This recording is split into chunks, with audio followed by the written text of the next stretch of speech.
Zhang Youxia and Xi Jinping are entering their most tense phase yet, as the South China Sea is suddenly shaken by an incident in which two Chinese vessels collided. An accident that seemed absurd at first glance, but in fact revealed a tangle of power plays. Meanwhile, from Beidaihe to Zhongnanhai, rumors swirl about a countdown to the final military parade on September 3 and plans for a full-scale offensive immediately afterward. At the same time, Wang Yang is said to have put forward 4 proposals that strike at the institutional nerve center, reopening the bigger question: which order will endure? Today, we follow the chain of events. The moment of impact between the destroyer Guilin and the Coast Guard ship 3104.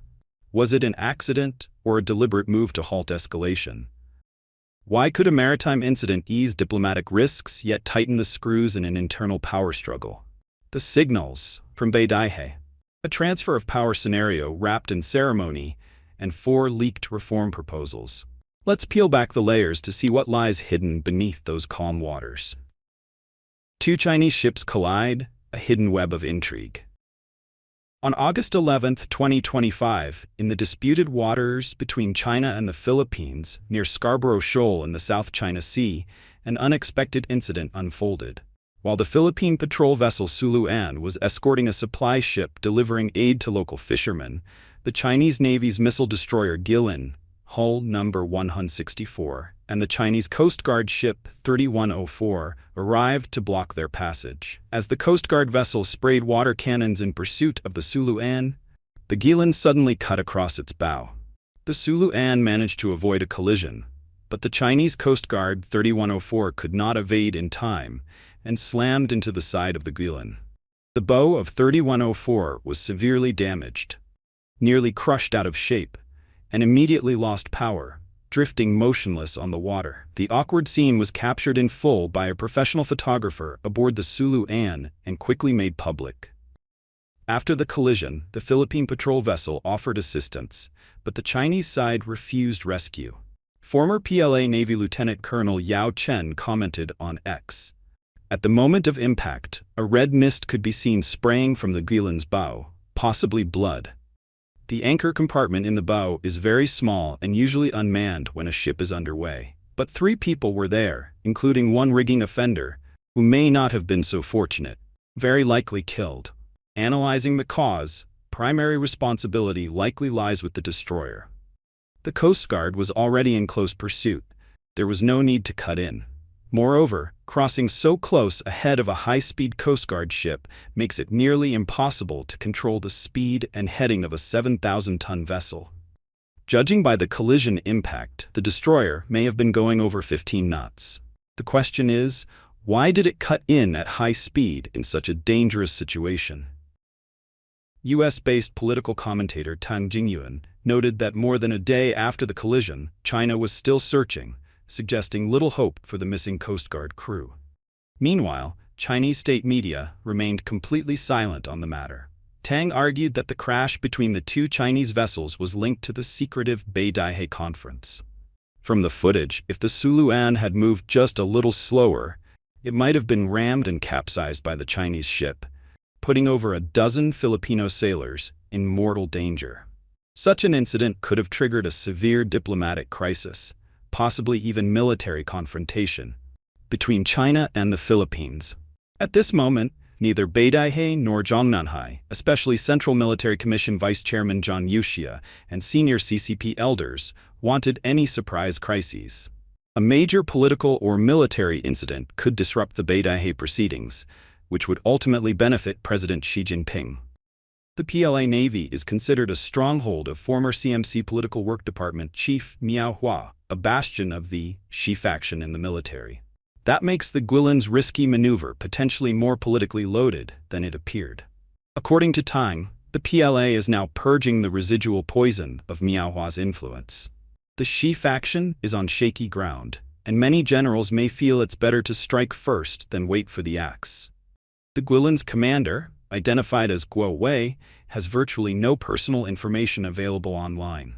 Whether or not Guo intentionally caused the crash, Tang believes the absurd incident helped Zhang Youxia and the party elders avoid a crisis that could have derailed Beidaihe. without sparking international outrage, and sped up the purge of the Xi faction's lingering elements. Commentator Lao Deng claimed on his program that insider information suggests the Guilin deliberately blocked the Chinese Coast Guard from ramming the Sulu on. This, he said, was an open act of defiance by the PLA Navy against an extremist faction within Zhongnanhai. The attempted ramming of the Philippine ship was, in essence, a calculated provocation. If it had succeeded, China's navy could have been dragged into direct confrontation with the Philippines, and possibly combat. Any outbreak of hostilities would force Beidaihe's agenda to shift dramatically and send Zhang Youxia to the front lines to command. Thus, the CMC leadership had issued strict orders forbidding the Navy from initiating clashes, instructing them to maintain a strategic balance and prevent the Coast Guard from provoking incidents. The aim was to keep China's maritime presence in the disputed area, gain leverage in future sea negotiations, and avoid war with the Philippines, which could invite U.S. intervention and put China in a disadvantageous position. In this light, the Guilin's maneuver may have been a calculated move to stop the Coast Guard's provocation. Zhang Youxia runs out of patience. Has the full-scale offensive plan been revealed? Recently, former PLA Navy Army Staff Lieutenant Colonel Yao Chen revealed on his program that the military's actions have entered a countdown. The massive September 3rd military parade will be Xi Jinping's final glorious appearance. According to Yao, senior party elders and Zhang Youxia have grown extremely frustrated with Xi's repeated intransigence. Zhang has already completed his military deployments, and after the parade, the Army's operational plan will be set in motion. Yao explained that while to ordinary people, a military parade is a grand spectacle, for those who understand the inner workings of the system, this year's event carries a different meaning. This could be Xi Jinping's last chance to stand atop Tiananmen and review the troops. The military is using the parade not as the starting point for a conflict, but as a ceremonial farewell for Xi. After the parade, the action plan will enter its activation phase. This is a transfer of power wrapped in ritual form. The military ultimately decided to let Xi preside over the parade because, no matter how fierce the internal struggle, a parade is a high-profile event watched by the international community. Acting beforehand would expose the political infighting to the entire world, fueling perceptions of a military coup in China and triggering a diplomatic, economic, and reputational disaster. Yao added that allowing Xi to lead the parade also serves another purpose: to lull Xi's faction into a false sense of security, making them believe the military still accepts his leadership. This psychological tactic prevents Xi's camp from making timely personnel arrangements and reduces resistance to post-parade actions. Recently, information has spread in Beijing that the area within the city's Third Ring Road will be sealed off for half a month. In past parades, lockdowns lasted only 2 or 3 days, but this time's extended closure suggests it's not merely for the September 3rd parade. It resembles a military maneuver aimed at pressuring top leadership into political concessions. Yao emphasized that the scale of troops and equipment mobilized for the parade is massive, and if a political incident were to occur on site, the resulting clash would be uncontrollable. That's why the military chose to act after the parade, to minimize risk. It's the product of precise calculation. After the parade, political tension will subside, and international attention will shift elsewhere, creating a more favorable media environment for military action. Political commentator Tang Jingyuan noted that the outcome of the Beidaihe conference will directly decide the fate of Zhang Youxia, Liu Yuan, and a host of officers aligned with them. In the political struggle at Zhongnanhai, 4 major factions are involved, but the military is the decisive force shaping the outcome. The elders of each faction, whether Hu Jintao's party-loyal conservatives or Wen Jiabao's reform and opening advocates, have fallback options regardless of victory or defeat. Only Zhang Youxia has no way back. If he fails, there's only one ending for him: death without a burial place. For Zhang, only by decisively defeating Xi Jinping can he hope to survive. Of course, all these conclusions remain political analysis based on available clues and have yet to be verified. But by October, the truth may come to light. Leaked Wang Yang's speech at the Beidaihe conference? As tensions between Zhang Youxia and Xi Jinping reach new heights, another figure has begun to step into the spotlight. Political commentator Zhang Youxia revealed that Wang Yang put forward 4 demands to Xi Jinping at the Beidaihe conference. 1. Support re-election of the Politburo and Standing Committee at the upcoming 4th plenary session. Wang Yang argued that the personnel appointments at the 20th Party Congress seriously violated the party's organizational principles. He proposed that at the 4th plenary session in October, the Politburo and its Standing Committee should be re-elected. He stressed that this was not aimed at any individual, but at restoring the procedures prescribed in the party constitution through full discussion and consensus to elect a leadership that is representative and legitimate under the system.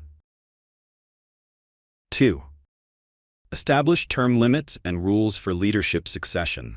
Wang asserted that history and reality have proven that boundless power leads to rigid decision-making, loss of oversight, and potentially grave mistakes. Term limits, introduced in the early reform and opening era, were designed to prevent excessive power concentration. He proposed that at the 4th plenary session, the party should discuss and adopt rules on term limits and leadership handover, including the top party and state leadership positions should not exceed 2 terms, with the total time in office capped at 10 years. A successor team should begin training at least 5 years in advance to ensure a smooth transition. 3. Restore the decision-making and binding authority of collective leadership.